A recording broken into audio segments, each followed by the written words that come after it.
Hello everyone, welcome to my channel my kitchen and garden. आज का हमारा पौधा है बोगनवेलिया का प्लांट।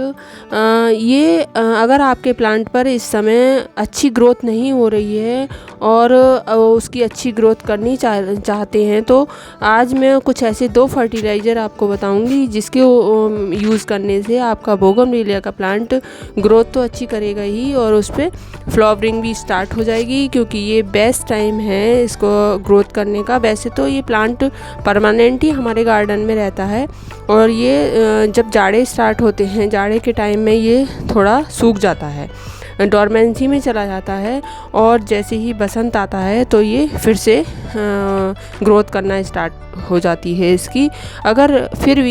अगर आपके प्लांट में ग्रोथ नहीं देखने को मिल रही है, उसकी अच्छी ग्रोथ नहीं हो रही है, तो एक तो सबसे पहली बात है इसकी आप कटिंग कर दीजिए, इसकी प्रूनिंग कर दीजिए। अभी भी अगर अप्रैल में आप प्रूनिंग कर देते हैं इसकी तो ये फिर से ग्रोथ करना स्टार्ट कर देगा।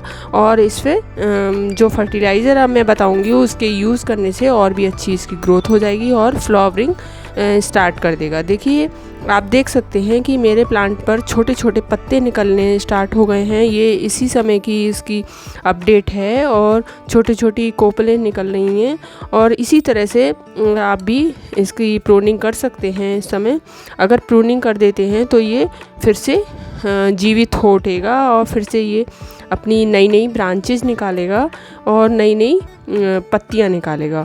और जो फर्टिलाइज़र मैं बताऊंगी उसके यूज़ से और भी अच्छी इसकी ग्रोथ हो जाएगी। और इसकी थोड़ी जो मिट्टी है उसकी भी आप गुड़ाई कर दें, क्योंकि ये प्लांट जो है इसको ज़्यादा पानी नहीं चाहिए। मतलब इसको 2-3 दिन के अंतराल पे आप पानी दें तो भी ये प्लांट सरवाइव कर जाएगा। तो फिर चलिए शुरू करते हैं, हम इसको कौन सा फर्टिलाइज़र देने वाले हैं। एक तो हम देने वाले हैं इसको एप्सम साल्ट। इसमें मैग्नीशियम और सल्फ़र होता है और ये पौधे की ग्रोथ के लिए बहुत ही इम्पोर्टेंट न्यूट्रिएंट्स होते हैं।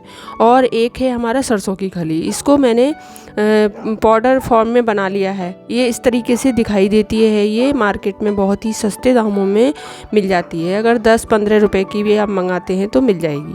और इन दोनों के कॉम्बिनेशन से ये प्लांट बहुत ही अच्छी ग्रोथ करने लग जाएगा। इसको आप थोड़ी मिट्टी को खोद करके इसे यूज़ कर सकते हैं। इन दोनों के इसका जो कॉम्बिनेशन है उसमें, जैसे सरसों की खली है उसमें माइक्रो न्यूट्रिएंट्स होते हैं, नाइट्रोजन, फास्फोरस, पोटेशियम। तो ये मिट्टी में हमारी जो मिट्टी लगी होती है गमलों में उसमें कम हो जाते हैं, क्योंकि मिट्टी में हम पानी लगाते रहते हैं और प्लांट जो है वो प्लांट लेता रहता है और फिर एक टाइम ऐसा आ जाता है मिट्टी में न्यूट्रिएंट्स कम हो जाते हैं।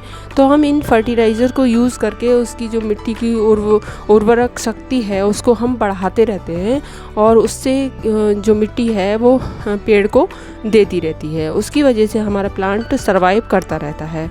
और उसकी हेल्प से जो फर्टिलाइज़र हम ये बताया है, इससे नए नए जो फ्लावरिंग है वो नई नई बर्ड्स इसकी बिल्कुल पता ही नहीं लगता है कि ये बर्ड्स हैं। शुरू में जब आती हैं ये तो बिल्कुल पता नहीं लगता है कि ये बर्ड्स आ रही हैं इसकी बोगनवेलिया की। और जब थोड़ी रेड होना स्टार्ट हो जाती हैं थोड़े दिन, 2-1 दिन में, तो तब इसकी पता लगता है कि ये फ्लावर है। शुरू में तो ये पत्ते ही निकलते हैं और उससे पहले इसकी बर्ड्स आ जाती है, लेकिन ये उस समय पता नहीं लगता है कि ये बर्ड्स हैं या पत्ते हैं। फिर बाद में इनका जो कलर है वो चेंज होता रहता है और ये फ्लावरिंग लगने लगती है कि ये फ्लावर्स खिले हुए हैं, रेड कलर के हो या येलो कलर में हो या ऑरेंज कलर में, ये और वाइट कलर में, कई कलर में होते हैं। ये बोगनवेलिया मेरे यहाँ रेड कलर का है, रानी कलर का। तो ये बहुत ही अच्छी परमानेंट प्लांट है। अगर आप नर्सरी से लाएं तो ये थोड़ा महंगा मिलता है, लेकिन फिर भी ये इस समय आप लगाना चाहें तो लगा सकते हैं। और जो कटिंग करते हैं उसकी ब्रांचेस काटते हैं तो उन्हें भी अगर दूसरे पॉट में से लगाएं तो वो भी ग्रोथ कर जाएगी इस समय में। इस समय अच्छा टाइम है इसका, बसंत का। तो इसमें पानी अगर आप नई ग्रोथ इसको नई ब्रांच लगाते हैं तो उस समय पानी सही से सुबह शाम देते रहें तो वो सरवाइव कर जाएगी और नया प्लांट आपका तैयार हो जाएगा बोगनवेलिया का।